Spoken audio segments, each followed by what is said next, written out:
In 1943, in a quiet part of England called Hagley Wood, 4 young boys were playing. They were all friends and they liked to explore. One of them, Billy, scrambled up a large oak tree and climbed into the hollow trunk. Inside, he found a human skull. He told his friends and they ran to get help. Soon, police and doctors arrived. The authorities used a flashlight to peer into the tree and saw a full skeleton. At first, they thought it might have belonged to a man. But after examining the pelvic region, they confirmed it was female. Next to the skeleton, they found a shoe, some scraps of clothing, and a gold ring. Nearby, they also found a severed hand buried in a shallow grave. It was clear that someone had hidden the body there, and the case quickly became one of the most talked about in the region. But it wasn't long before the discovery got even stranger. Months after the skeleton was found, people started seeing graffiti that read, "Who put Bella in the Wych Elm?" The message was both eerie and confusing. And to make things more puzzling, the name Bella didn't match any missing person reports from the time. But then the graffiti started appearing everywhere. It was written in black and white paint and seemed almost otherworldly with its haunting message. It kept showing up in new places. Sometimes the full sentence was written out, and sometimes it was just Bella. It continued like this for weeks, months, even years. The case went from a local mystery to one of Britain's biggest cold cases. Let's take a closer look at the facts of the case.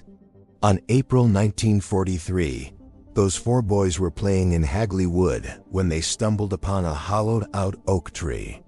Inside the tree, they found the skull of a woman. She was lying face down and propped up against the trunk. The boys ran to tell the nearby villagers, who contacted the police. When the officers arrived, they initially thought it was just a child's skull, but they soon realized it was real and it was an adult skull. After examining the rest of the tree, they found a complete skeleton. The bones were inside the hollow part of the tree and were tightly squeezed together. It appeared as if the person had been put inside while still alive and then curled up. Next to the skeleton, the police found a piece of taffeta dress, a cheap gold wedding ring, and 1 shoe. The shoe was a size 4, and the ring was inscribed with the letters L, C, and S. This may have been a clue to the identity of the victim, but nobody ever came forward to claim these initials. They also found the remains of a hand that had been buried nearby in a shallow grave. This led the police to think that the person had been mutilated before being put inside the tree. However, their theory was later disproven by forensic experts. After examining the bones, forensic experts said the woman had not been mutilated and the hand was most likely severed after death. They also concluded the body had been placed inside the tree while still warm, meaning she was probably murdered shortly before being hidden.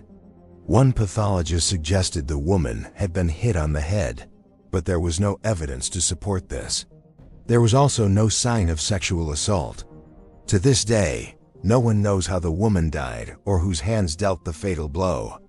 As for her identity, the lack of answers is even more frustrating. Despite the extensive media coverage and numerous appeals over the years, no one has come forward with a positive identification. Even people who knew the victim only as Bella were urged to contact the police, but no one did. This is strange considering the case happened over 80 years ago. People who may have known something about the murder or the victim's identity should be well into their 80s or 90s now. To make matters worse, the original police investigation was deeply flawed.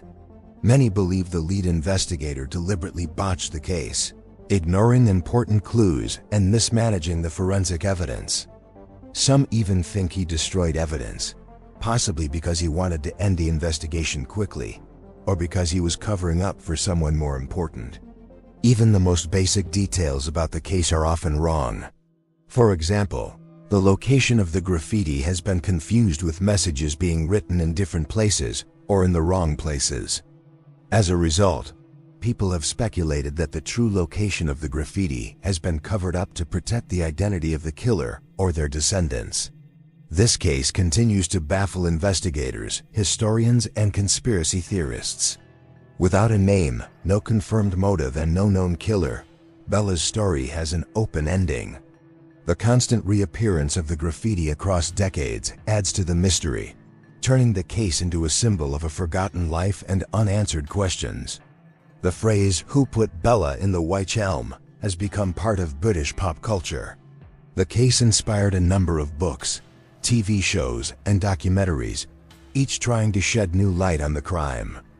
But after all these years, the truth remains hidden, perhaps forever. What do you think happened to Bella? Let me know in the comments. And remember to like and subscribe for more historical tales.